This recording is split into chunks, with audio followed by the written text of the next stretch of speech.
Sa video ito ay magmumotor tayo ng mahigit 14 na oras mula Metro Manila papunta sa probinsya ng Bicol.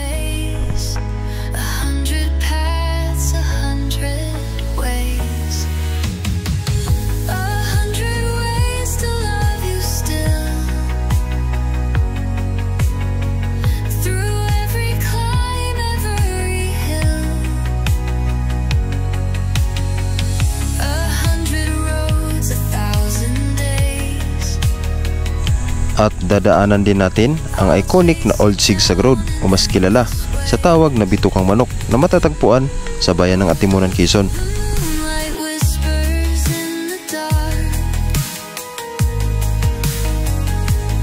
At madadaanan din natin ang mga nagagandahang Coastal Road at kabundukan ng Quezon Province at Bicol Region.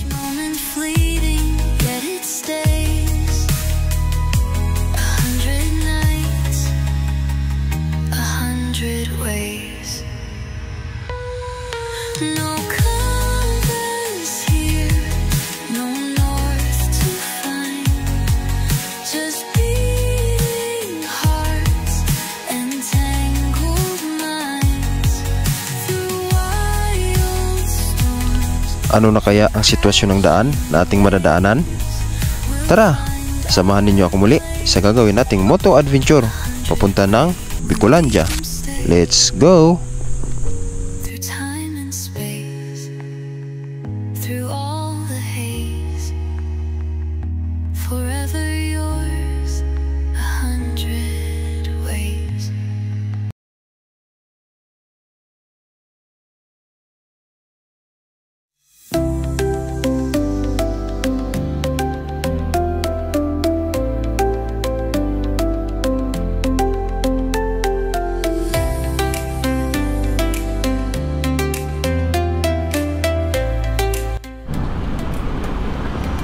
Good morning mga ka-Will Wonder TV.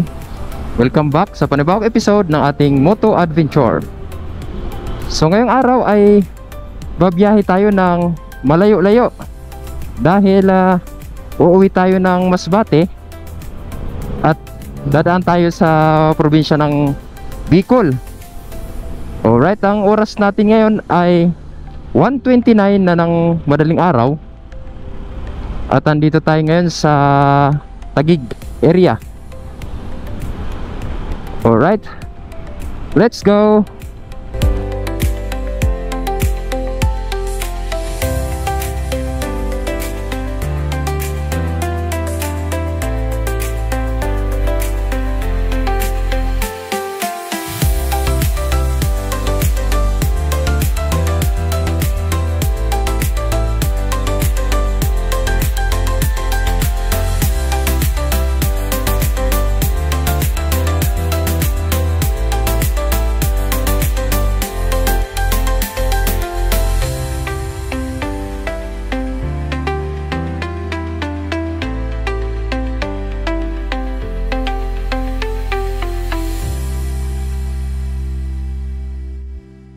So,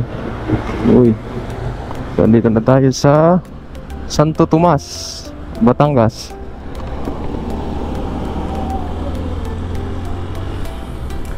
Alright, ang oras natin ay 2:36 na ng umaga.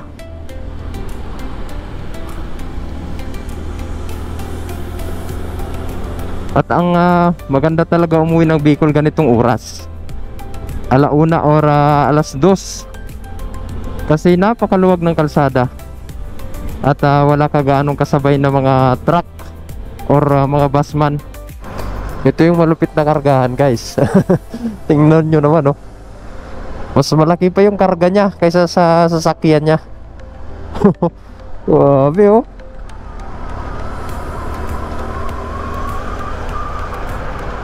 Katakot tumabi, ah. Parang mabubuwal.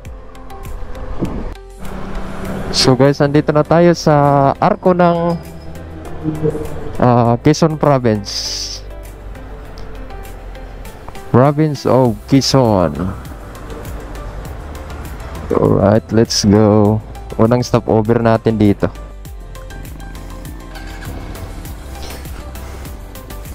Alright, abante na tayo. At papasok na tayo sa probinsya ng Quezon. So ito na yung simula ng lubakan Time check 4:07 na ng umaga at nandito na tayo sa Lucena. So di tayo dumaan dun sa ibaba kasi bawal daw ata doon yung mga motor. So dati di ko rin alam na bawal. Meron akong napanood na nagvo-vlog din na bawal pala talaga yung motor doon. So sunod na lang tayo. Kaya dito tayo sa taas. Hindi naman traffic Good morning ulit guys. So papasok na tayo sa Old Zigzag Road, Quezon Protected Landscape. Alright, ang oras natin ay 5:24 na ng umaga. So papasok na tayo ng Bitukang Manok. So actually kanina pa tayo dumating dito mga 4:45. Kaso nga lang medyo madilim pa Kaya nagkape muna tayo dun sa bungad. Antay nating medyo lumiwanag na. Oo. So bali second time na nating dumaan dito na nakamotor So yung una nating daan ay nung nakarang taon lang, nung umuwi din tayo ng Masbate. Kaso wala tayong upload noon dahil nagkaroon ng problema yung ating memory card. So na-format yung mga files doon sa memory card ko. Kaya ayun, wala tayong upload noon. So ito yung chance na maibahagi ko sa inyo ang pangalawang biyahe natin pauwi ng Masbate. Alright. Wow, pakalamig dito. Sana hindi umulan kasi yung langit apakadilim. Grabe, tumutulo yung hamog Talagang presko dito. Alright. So andito na tayo. Paakyat na. So dito merong nagsisinyas. Yan sila kuya. Sila yung dito assist ito, apakatarik nito. So dito tayo sa kaliwa. Yan. Nung unang daan natin dito ay hindi natin kuha kaya overshoot. Pero wala namang kasalubong dito dahil meron kang nag-assist. Ini-stop mo na yung mga pababa. Wow. Sarap talaga bumalik dito Hindi nakakasawang balikan to.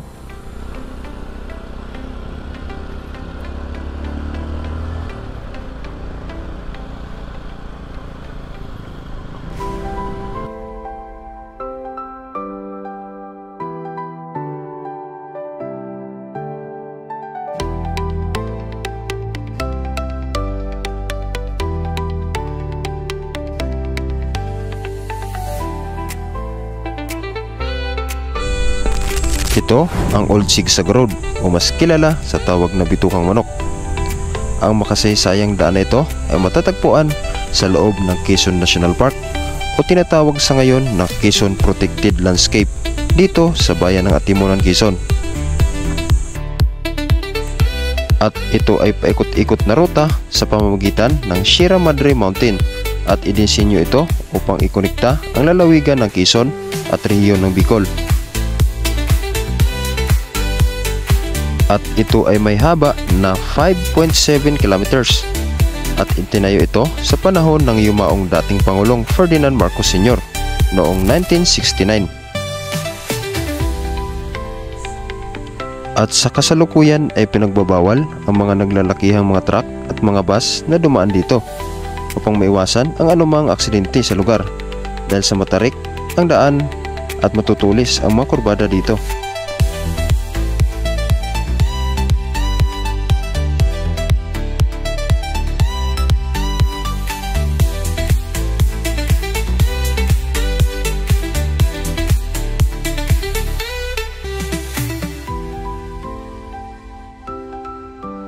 Shout out pala kila kuya. Ano pangalan mo, bossing? Ha? Samson, tsaka si Alexis. Yan, nakilala natin dito sa ano, sa may Old Sigsag Road. So mintot kasi tayo eh. So paano bro? Ingat kayo ha. Banti na ako.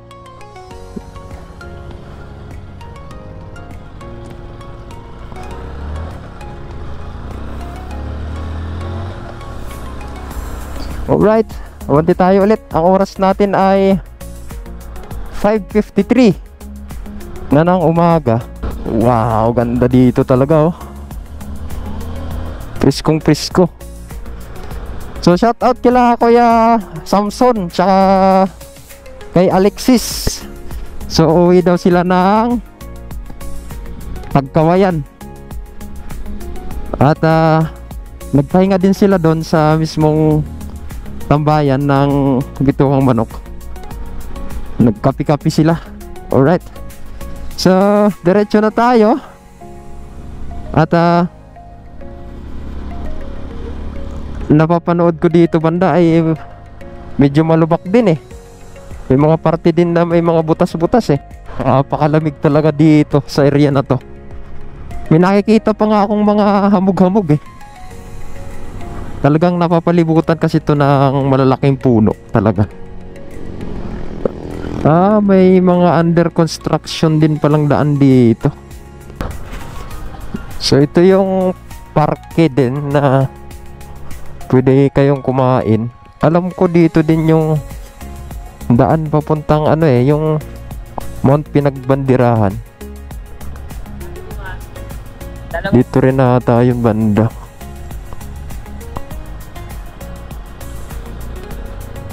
Ayun nga oh, Pinagbandirahan Summit. So dito tayo magre-registered pag pupunta kayo ng Mount Pinagbandirahan. So ito ay pababa na tayo. Hindi tayo makapagbigay ng barya gawa ng nakamotor tayo eh. Hindi tayo makahagis, may mga dala pa tayo. Kasi yan sila ate, pwede mo silang bigyan ng mga barya-barya. Sila yung mga nagbabantay dito sa ano, Old Sigsag Road, nag-assist. Ewan ko kung may mga bayad din yan sila, may mga sweldo din. Di ko lang alam. So hanggang dito lang yung ano, yung Bituhang Manok ano. So balik ulit tayo sa pinaka main road. Alright, umaga na. Nagpa-fog yung paligid dito oh. Ayun oh. Wow. So guys, nandito na tayo sa Coastal Road ng Atimunan. Napakaganda ng sunrise oh.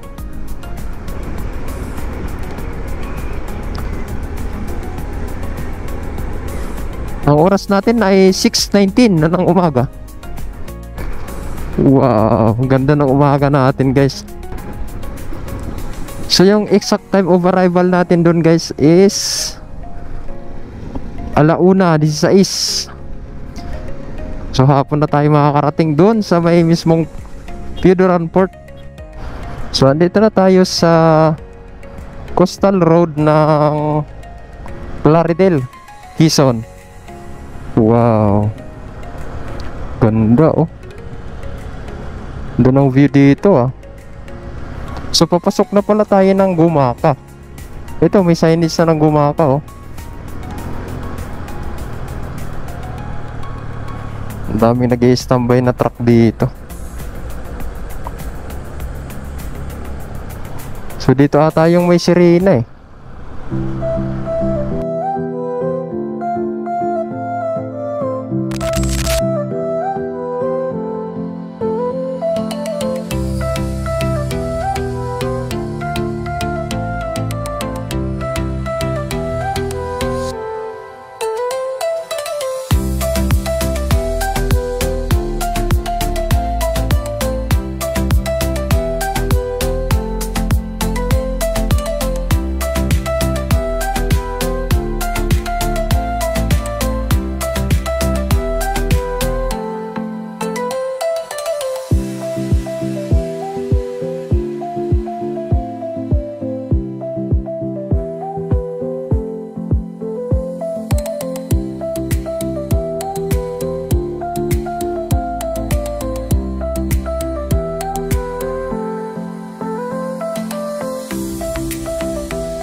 So guys, dito tayo dadaan sa may Bumaka Bypass Road, ano?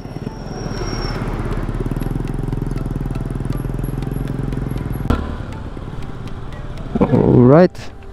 So dito medyo malayo-layo lang yung biyabiyahin natin. Pero di naman tayo matatraffic. Okay lang din yan.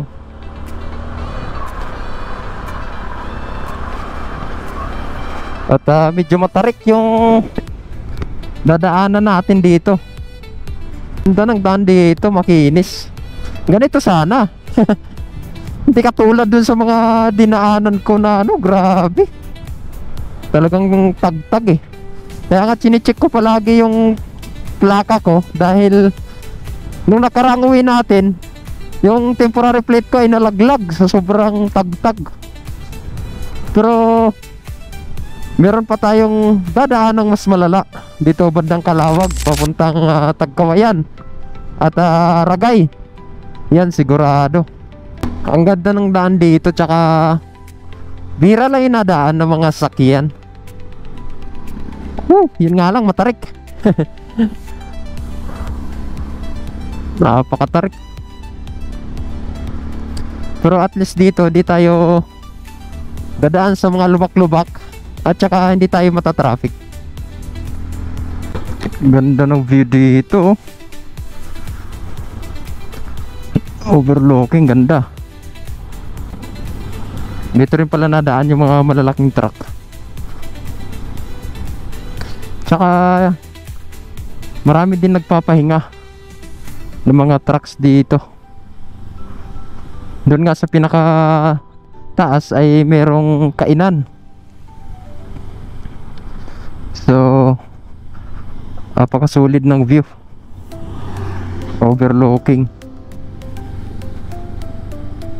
Ganda oh. Woo!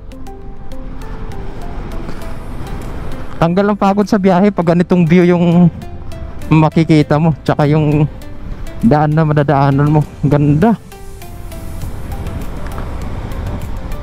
Na lang tayong 275 kilometers na biyabiyahin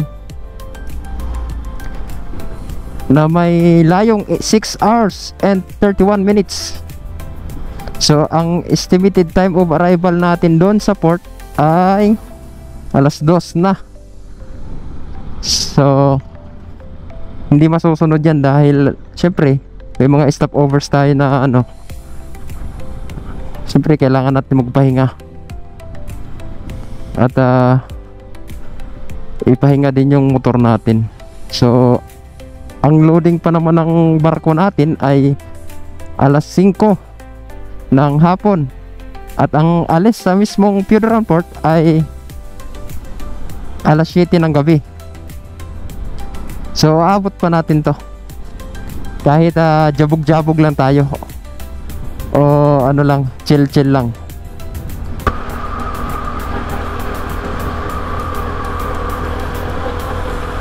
Wow! Ganda oh. Tsaka tanaw na natin dito yung dagat sa kaliwa. Kakaunti lang yung mga bahay dito. Talagang sulong-sulong yung daan oh. Kaya pala pinipili ng mga trucks na dito sila dumaan dahil maluwag talaga.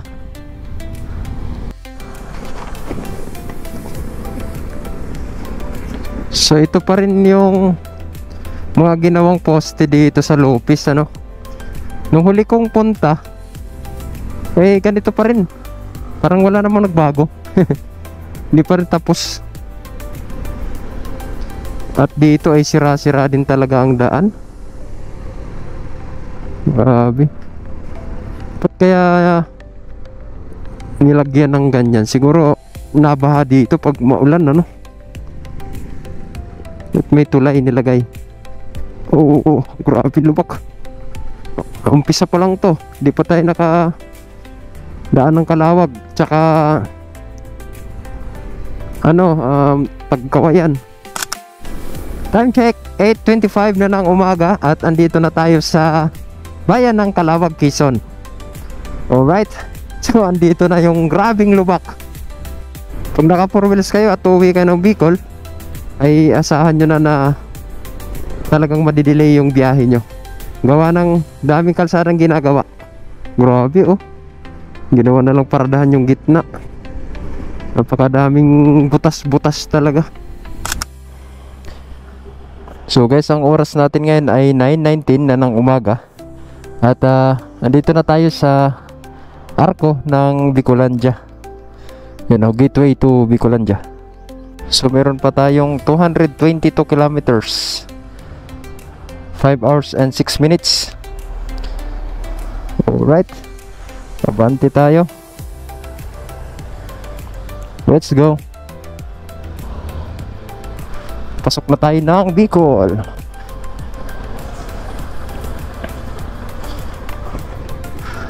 So dito merong checkpoint. So guys, nandito na tayo sa Tagkawayan, Quezon. Alright. So kakaiba yung arko ng Bicolandia, no? Kasi pag pasok mo ng arko, nakalagay welcome Bicolandia, di ba? Pero pag lagpas mo ng arko, Quezon province pa rin. Ayos yun ah. So guys, pagas muna tayo dahil 1 bar na lang.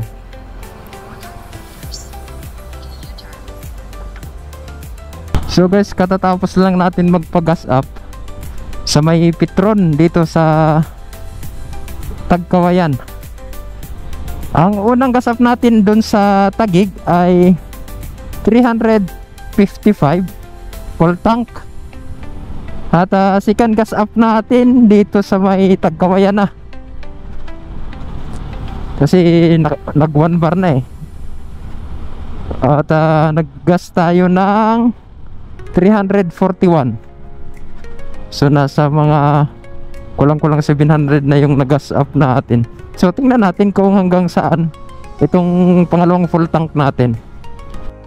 So guys, time check. Alas 10:11 na ng umaga.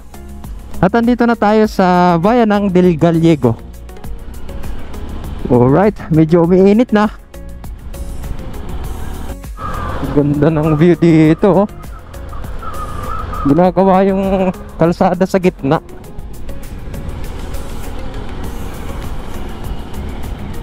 Ganda ng mga niyog dito.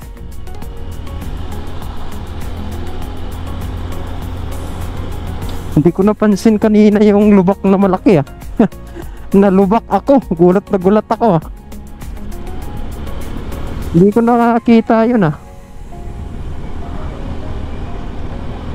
Sana hindi tayo abuti ng ulan. Ayan oh. Medyo makulimlim na. Ang ganda bumiyahe pag ganito ano. Wala gaano tayong kasabay. Napakaluwag ng kalsada. Woo! Napakaluwag. Siguro kung ganito lang hanggang doon sa may Pidoran Port, mabilis tayo makakarating. Kaso sigurado traffic yan pagdating natin ng Naga. Alright, let's go. I found a map to nowhere's end, a trail of stars that bends and bends. Every step a mystery, a maze, 100 paths, 100 ways, 100 ways to love you still. Through every climb, every hill,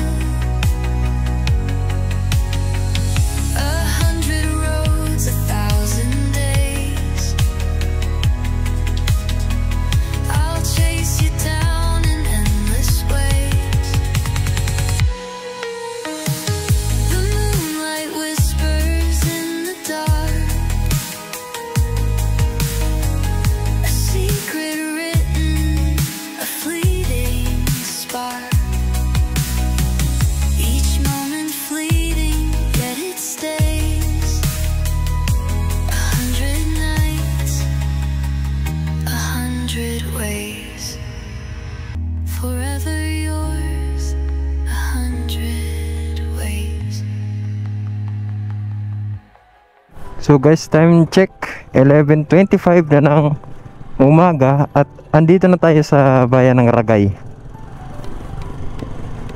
Napakalubak dito, grabe.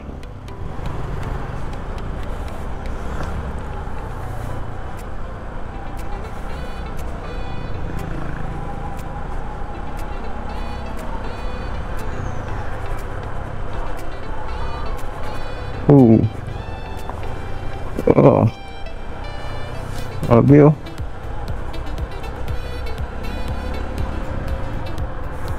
Ito yung papasok papuntang town proper.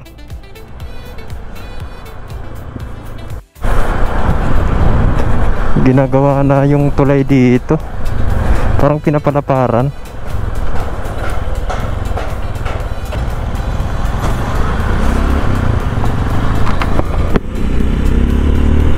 Ang lalaki ng mga butas oh. Hirap ditong dumaan pag gabi. Sigurado malulubak ka talaga. Daming kalsadang inaayos dito. Kabilaan eh. Oh, grabe oh. Talagang pag pumunta kayo ng Bicol, bugbog sarado talaga yung mga motor nyo. Laspag bago makabalik ng Maynila. Grabe.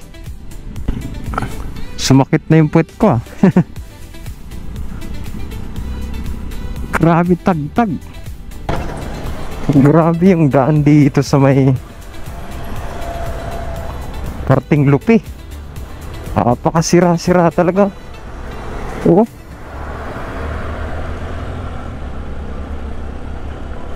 Grabe.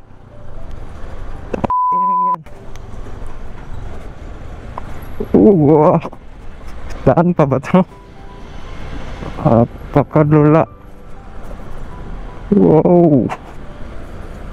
Basag-basag. So guys, 12:05 na ng tanghali. At andito na tayo sa bayan ng Sipukot. Grabe yung dinaanan natin doon sa may bayan ng Lupi. Napaka hirap ng daan. Basag-basag talaga eh. So meron na lang tayong 3 hours 129 kilometers. So medyo malapit-lapit na tayo. Ganda ng daan dito. So andito na pala tayo guys sa bayan ng Libmanan. Nabangga yung kotse oh. Durog. Grabe yun. Napakabilis siguro ng takbo. Ay talaga naman, madilim na naman sa harapan natin. Wag sana tayong ulanin na naman. At galing tayo sa initan. Time check. Ang oras natin ay 1:00 na ng hapon. At nandito na tayo sa bayan ng Naga. Ayun, natatanaw na natin yung Mount Isarug. Mount Isarug yan. So akala ko dati yan na yung Mount Mayun. Hindi pala. Yan pala yung Mount Isarug. Alright. At yung plaka natin ay nalaglag. Di ko napansin talaga. Pangalawang beses na to. Yung una temporary plate lang. Itong pangalawang beses na nalaglag eh talagang original na plaka. Chinik ko pa to eh nung huminto ako sa Del Gallego. Nung umulan, sumilong ako. Hinigpitan ko pa nga eh. Ano nangyari? Bakit nalaglag? Siguro doon yun sa may bandang bandang Lupi. Kasi pakalubak talaga. O kaya doon sa may Ragay. Hindi na kasi ako nag-stop over eh. Eh nung huminto ako dito sa ano, napansin ko wala na. Ang hirap pa naman mag kuha ng panibagong plaka.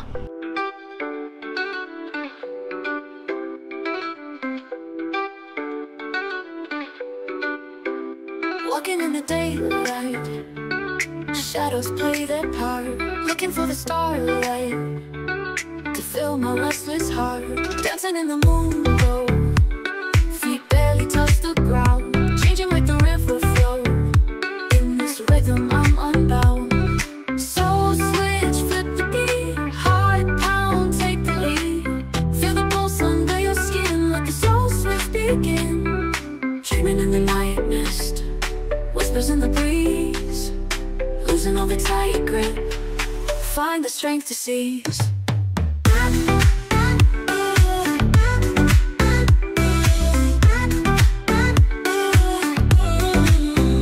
Dreaming in the night mist.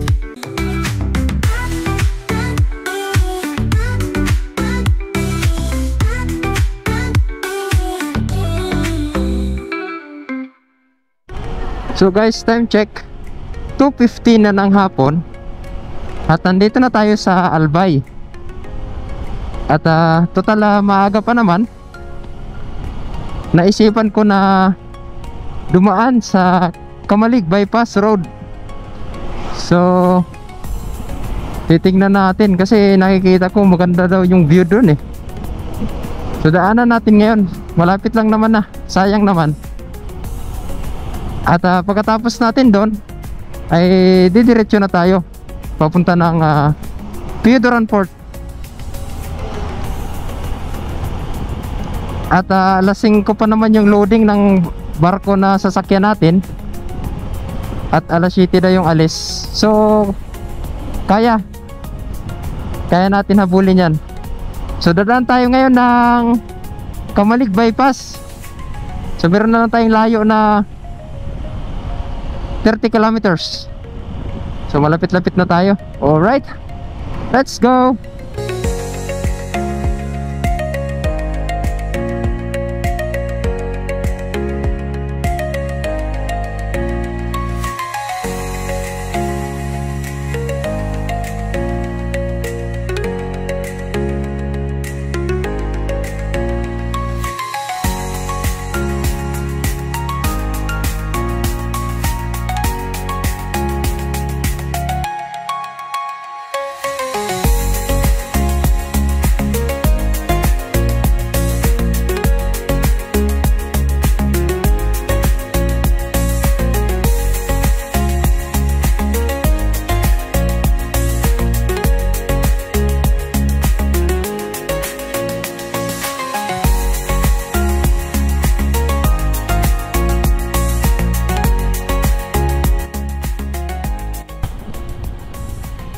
So andito na tayo sa Ginubatan.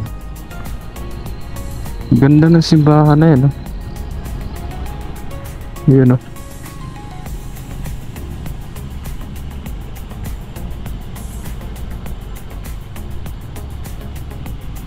Oh, ganda. Lumang simbahan.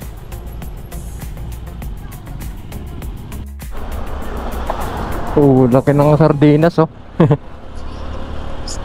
So andito na tayo sa Kamalig Bypass Road. Dito ay kakaliwa tayo.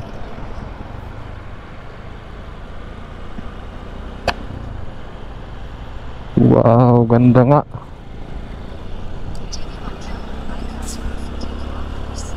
So yung mayon ay hindi buo ngayon. Natakpan ng ulap. So ang oras natin ay 3:31 na ng hapon. So narating natin itong Kamalig Bypass Road.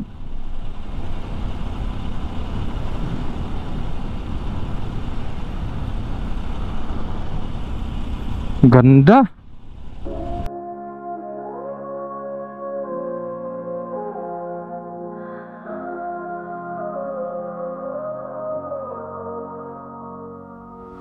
Break free tonight, shout loud, no more fright.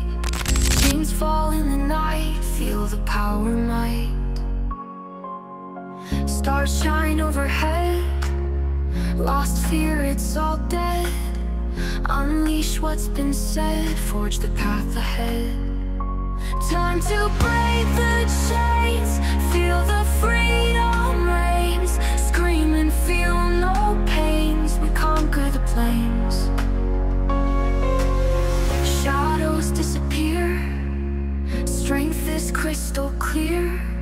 Rise above, no fear, the future is near.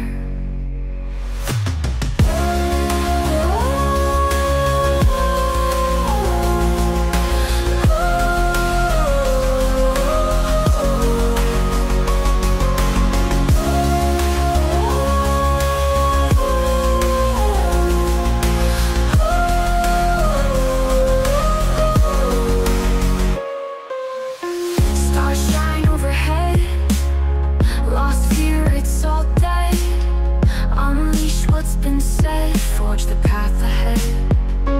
Time to break the chains, feel the freedom reigns. Scream and feel no pains, we conquer the plains.